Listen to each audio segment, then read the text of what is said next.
मित्रांनो, मराठी मालिका आणि चित्रपटांमध्ये आईची भूमिका साकारणाऱ्या लोकप्रिय मराठी अभिनेत्री म्हणून सविता प्रभू हिला ओळखलं जातं। आता अभिनेत्री जवळपास 1 वर्षांनी प्रेक्षकांच्या भेटीला येत आहे।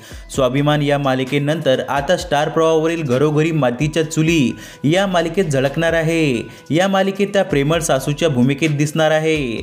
मात्र पडद्यावर सगळ्यांची आई होणाऱ्या सविता प्रभू यांच्या खऱ्या आयुष्यातील मुलीला तुम्ही पाहिलत का? सविता प्रभू या खऱ्या आयुष्यात सिंगल मदर आहेत। घटस्फोटानंतर त्यांनी त्यांच्या मुलीचं पालनपोषण केलं। त्यांच्या मुलीचं नाव सात्विका असं आहे। सात्विकाने MBA केला आहे। पार्ले टिळक विद्यालयातून तिने शालेय शिक्षण घेतले होते। वॅन हुसेन कॉम्पिटिशनमध्येही मॉडेल म्हणून तिने सहभाग घेतला होता।